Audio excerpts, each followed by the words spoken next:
Gue mau jelasin rahasia pengusaha. Gimana caranya para pebisnis itu bisa sangat sukses dengan cepat, walaupun ada keterbatasan di pendanaan. Ini cepat ya, bukan instan. Mau dia punya privilege atau nggak punya privilege alias mulai dari nol, dengan rahasia ini, kekayaan mereka bisa naik jauh lebih cepat. Dan menurut gua, ini harusnya jadi salah satu kurikulum di sekolah bisnis, soalnya skill ini bisa merubah kehidupan kalian seperti gimana skill ini udah merubah kehidupan gua sendiri. Gue jelasin semuanya di sini. Let's go! Kita semua pasti udah familiar banget sama cerita-cerita sukses tokoh inspiratif kayak Edward dan James, founder Kopi Kenangan yang berhasil ngebuka hampir 1.000 cabang dalam 6 tahun, atau William yang berhasil ngebangun Tokopedia sampai sekarang jadi goto dengan valuasi puluhan triliun, atau Andrew, ownernya Holy Wings dan juga bisnis pegadaian. Apa sih yang mereka lakuin sehingga mereka bisa jadi sangat sukses dengan segitu cepat di usia mereka yang masih muda? Ini selain karena bisnis mereka yang bagus, menurut gua satu kunci penting yang menjadi faktor keberhasilan mereka itu adalah mereka ngerti dan paham gimana caranya melakukan fundraising. Ada 3 level orang mulai bisnis. Level pertama, pakai modal sendiri. Misalnya, buat modal bisnisnya kita itu butuh 1 miliar. 1 miliarnya ini full pakai uang sendiri. Berarti saham kita 100%. Lalu kalau misalnya contohnya aja keuntungannya itu 250 juta setiap tahun, berarti kita bisa mendapatkan 25% per tahun dan kita bakal balik modal dalam waktu 4 tahun.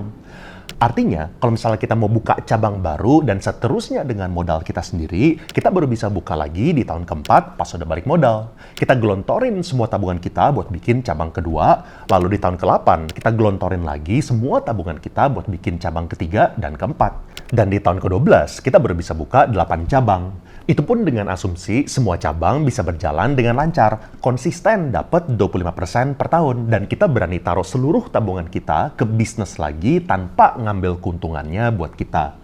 Dan kita semua pasti tahu lah ya, kalau misalnya bisnis itu ada naik turunnya.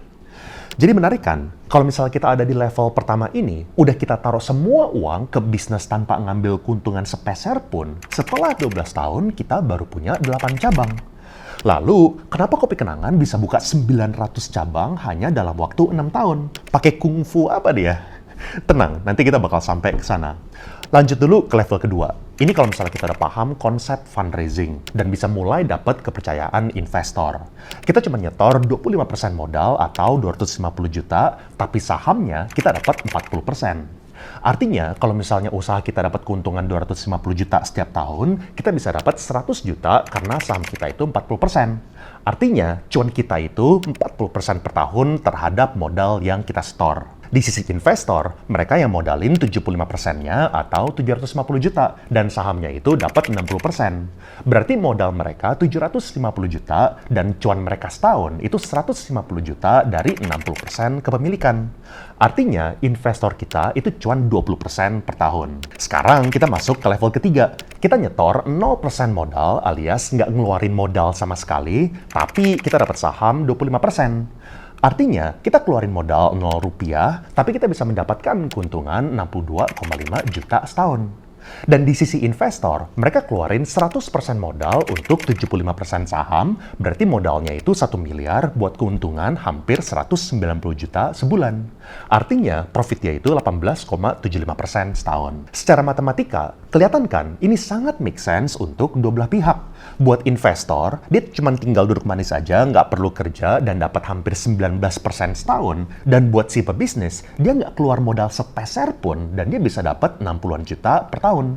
Dan kalau misalnya bisnis dan eksekusinya ini terbukti, artinya dia bisa scale up jadi 10 cabang dong. Lalu kalau misalnya 10 cabang berhasil, 100 cabang sangat memungkinkan dong. Kalau misalnya 100 berhasil, gimana dengan 500? Tentu makin tinggi levelnya, makin susah untuk investor percaya sama kita. Soalnya kalau misalnya level 2, masih mending, kita masih masukin duit. Jadi dari segi skin in the game-nya, itu masih ada. Alias, kita juga rugi kalau misalnya usahanya itu nggak berhasil. Tapi kalau misalnya level 3, kalau foundernya itu ngabur, males-malesan, yang rugi itu cuma investor. Tapi foundernya itu nothing tulus. Otomatis buat kita naik level, kita harus ada track record dan reputasi yang baik. Soalnya kalau misalnya orang nggak percaya sama kita, ya jangan harap kita bisa dapat duit dari investor. Inilah kenapa menurut gua skill fundraising itu mind-blowing. Karena kalau misalnya kalian paham ini, kalian bakal paham gimana konglo-konglo itu bisa jadi kaya. Karena nggak semua konglo itu mulai dari modal yang gede. Pendanaan pertama gue itu 20 miliar dan mungkin gara-gara itu gue sebenarnya udah diundang berkali-kali sama Finfolk buat sharing cara fundraising. Menurut gue, skill fundraising adalah skill yang paling penting karena itu merubah kehidupan gue. Dengan skill fundraising, gue jadinya bisa scale up ngebangun project-project properti dari office building yang harganya itu puluhan miliar sampai fundraising untuk usaha gue. Dan untuk pertama kalinya, gue bakal ngadain sesi online dan offline untuk memperdalam ini, soalnya skill fundraising itu dalam banget. Perlu sampai berhari-hari dan perlu didampingin berkali-kali sampai dapat pendanaan. Ini gue nggak tahu ya, apakah ini bakal ada sesi kedua, ketiga, keempat. Tapi kalau misalnya teman-teman yang mau join, bisa baca detailnya di deskripsi. Buat 99,9% dari penonton, kalian cukup dengerin video ini aja ya, atau bahkan silahkan dengerin free session-nya aja untuk sekedar pengetahuan. Karena sesi offline-nya ini khusus buat pebisnis atau orang yang memulai bisnis yang siap untuk mendapatkan fundraising, dan harganya itu nggak murah ya. Kalau misalnya harganya sampai terlalu memberatkan, mendingan jangan join ya, jangan maksa. Nanti di acara offline kita juga bakal ada sesi live pitch sama praktisi dan juga managing director venture capital dan private equity yang ngelola dana miliaran dolar. Jadi kalau misalnya teman-teman yang ngikut sesi offline itu bakal dapat kesempatan untuk dapat pendanaan. Nah, sekarang gimana sih caranya supaya kita bisa mendapatkan pendanaan dari investor? Fundraising ini ada dua tipe ya, ada debt alias hutang, sama equity alias saham. Dan sebagai pebisnis, mungkin kita ngerasa susah banget dapetin investor. Kita belum tentu kenal sama orang yang berduit, dan kalau misalnya udah kenal sama orang yang berduit, orangnya belum tentu cocok sama kita, atau kalau misalnya udah cocok sama kita, belum tentu percaya sama bisnis kita, bisa restoran misalnya, dan kalau misalnya udah cocok sama bisnisnya, dianya ternyata mau terlibat dalam operations, padahal kita nggak mau ada orang luar yang terlibat. Jadi emang nggak gampang buat nyari investor. Tapi menariknya, ini juga berlaku di sisi investor. Jadi ini bukan cuma kalian doang sebagai pebisnis yang kesusahan nyari investor. Buat investor, mereka juga susah nyari pebisnis yang bagus, jujur, cocok, yang bisa itu sesuai dengan kepercayaan dia. Apalagi kalau misalnya dia juga nggak mau terlibat dalam bisnisnya. Cuma mau sebagai investor pasif aja. Jadi buat dua-duanya, itu tuh susah. Nah, tapi berita baiknya, ada banyak loh duit yang tersedia.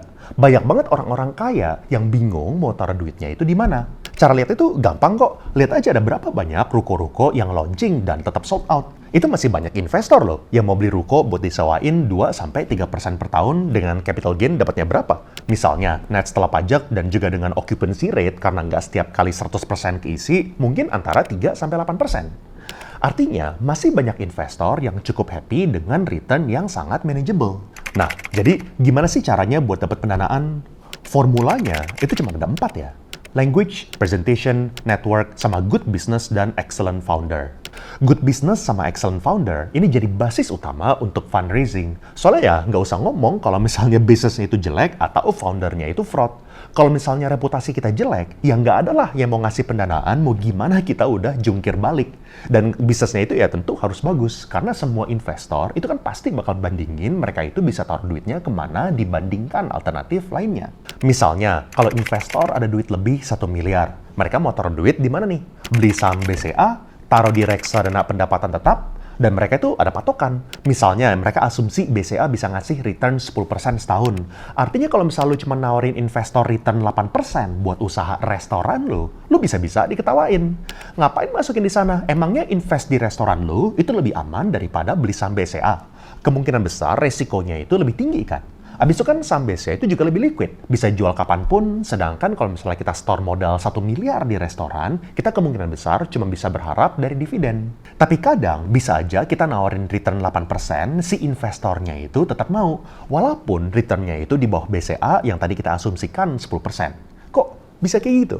Misalnya, gue nawarin lu kos-kosan yang sejarahnya itu bisa ngasih return cuma dari sewa doang itu 8%. Mungkin si investor bakal mau, karena mereka lihat nih, sejelek-jeleknya ini kos-kosan, kalau misalnya sampai tutup, dia tetap bisa jual propertinya. Sedangkan kalau misalnya restoran, kita udah keluar 1 miliar buat renovasi, kalau sampai tutup, kita cuma paling bisa dapat sisa 150 atau 250 juta setelah furniture-furniturnya itu kita obral.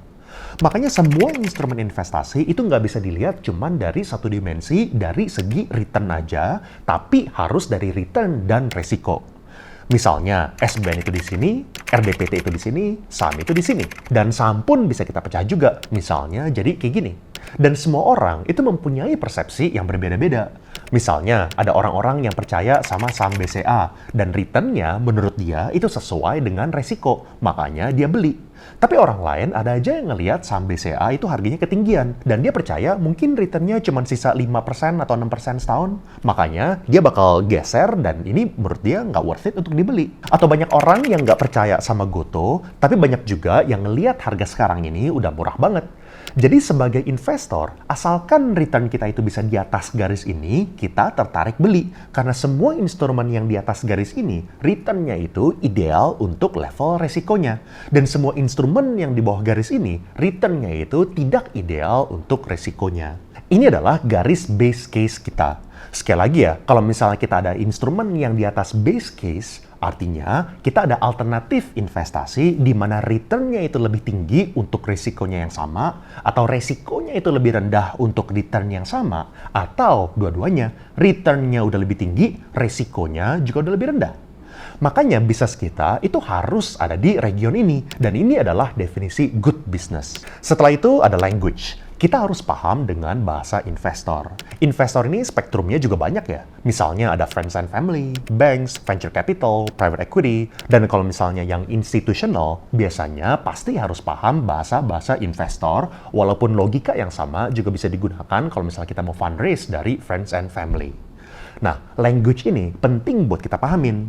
Contoh yang paling simple, kita kan butuh tahu gimana caranya kita memberikan valuasi terhadap usaha kita. Apakah usaha kita ini nilainya 500 juta, 5 miliar, 10 miliar, 50 miliar, dapat angkanya dari mana? Nah, cara untuk memberikan valuasi terhadap usaha kita gunakan namanya comparables, alias kita bandingin sama perusahaan lain di industri yang sama. Contoh, kalau misalnya gue punya bisnis sewa kantor CBD.com, usaha property agent khusus untuk gedung perkantoran, gue bakal bandingin sama perusahaan lain yang paling mirip sama bisnis gue. Misalnya nih, sewa kantor CBD profitnya itu 5 miliar setahun, beroperasi di Jakarta, punya 30 karyawan. Berarti, gue harus cari kompetitor di industri yang sama, profit 5 miliar, beroperasi di Jakarta juga, dan punya 30 karyawan juga. Jadi kalau misalnya dia pernah dinilai sama investor 50 miliar, berarti gue tahu valuasi sewa kantor CBD itu 50 miliar juga. Tapi kelihatan kan masalahnya? Kan ini agak-agak mustahil. Pertama, nyari kompetitor yang percis sama aja itu udah nggak mungkin bisa karena semua bisnis itu berbeda-beda. Kedua, emangnya kita bisa tahu omset dan valuasi kompetitor? Ya, nggak mungkin kan? Nah, makanya kita cari alternatif terdekat dengan benchmarking ke perusahaan yang udah go public. Misalnya, di Indonesia, ada nggak nih bisnis yang mirip yang udah go public? Kalau misalnya nggak ada, ke regional, di Asia misalnya, ada nggak nih? Kalau misalnya nggak ada, ya kita ke Amerika, ada nggak nih? Misal di Amerika, itu ada kompetitor di industri yang sama dan valuasi mereka itu 12-19 kali lipat dari keuntungan. Jadi minimal, kita bisa ada benchmark. Kalau misalnya net income gue itu 5 miliar, berarti valuasi perusahaan gue itu antara 12-19 kali lipat. Jadi 60-95 miliar. Sekali lagi ya, kita tahu benchmarking ini nggak apple to apple. Pertama, perusahaan ini beroperasi di Amerika, di Inggris, dan di berbagai negara lainnya. Kedua, omset mereka bukan cuma dari agent property aja, tapi juga ada dari building management, investment, dan lain-lain. Makanya ini cuma digunakan sebagai benchmarking.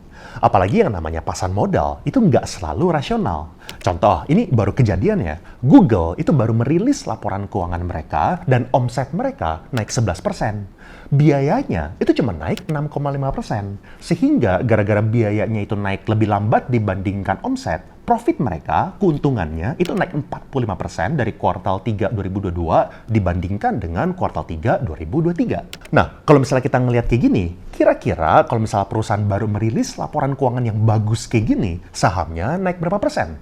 5%? 11%, 45%, atau bahkan di atas? Ternyata saham Google itu malah turun 9,5% setelah laporan keuangannya itu rilis. Alasannya adalah Google Cloud mereka yang cuma naik 22,5% dibandingkan kompetitornya Microsoft yang naik lebih tinggi. Ini makanya menurut gue lumayan lucu, dan menurut gue market itu seringkali tidak rasional.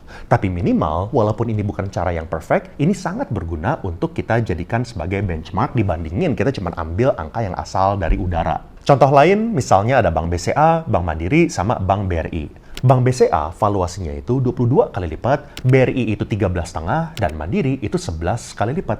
Kalau misalnya gue punya bank, misalnya keuntungannya itu 100 miliar, contoh aja ya, jauh lebih kecil daripada BRI sama Mandiri. Lalu pertumbuhan kita juga asumsi nggak cepet-cepet banget, kalah sama BRI, kalah sama Mandiri, kalah sama BCA. Nah, kalau misalnya kayak gitu, kalau misalnya gue minta sama investor valuasi 22 kali lipat profit sama kayak BCA, gue bakal dianggap sama investor kalau misalnya gue ini lagi halusinasi. Mereka bakal ngeliat, lah emang lu lebih bagus daripada BCA? Udah jauh lebih kecil, pertumbuhannya juga nggak cepet-cepet banget.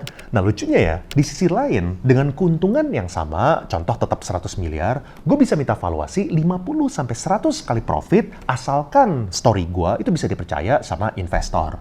Misalnya, pertumbuhan gue itu super cepet gara-gara gue ini adalah bank digital.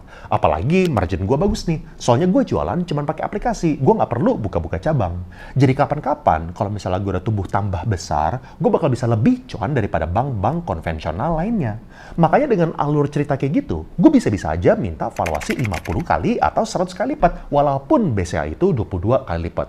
Itu adalah benchmarking. Dan kalau misalnya kalian paham konsep itu, kalian jadi bisa paham kenapa Bank Victoria itu diberikan valuasi 6 kali lipat dan Bank Jago itu diberikan valuasi 800 kali lipat. Nah, dengan comparables ini, tinggal kita kombinasikan dengan alternatif investor. Kita udah benchmarking, kita udah tahu nih kira-kira valuasinya itu berapa. Lalu sekarang kita tinggal lihat di mata investor, kira-kira cuan dia itu berapa persen. Apakah menarik dibandingkan dengan risiko dan alternatif lainnya. Jadi itu aja kira-kira garis besar cara konglomerat jadi kaya dengan modal minim atau bahkan tanpa modal. Sekali lagi gue bakal jelasin lebih dalam di sesi yang terpisah, soalnya bakal sampai berhari-hari kalau misalnya kita mau ceritain semuanya. Jadi asalkan slotnya masih ada, ya silahkan daftar aja. Ada detailnya di deskripsi. Anyway, kalau misalnya kalian mau dengerin kenapa Pick 2 bisa cuan 300%, kalian bisa klik di sini.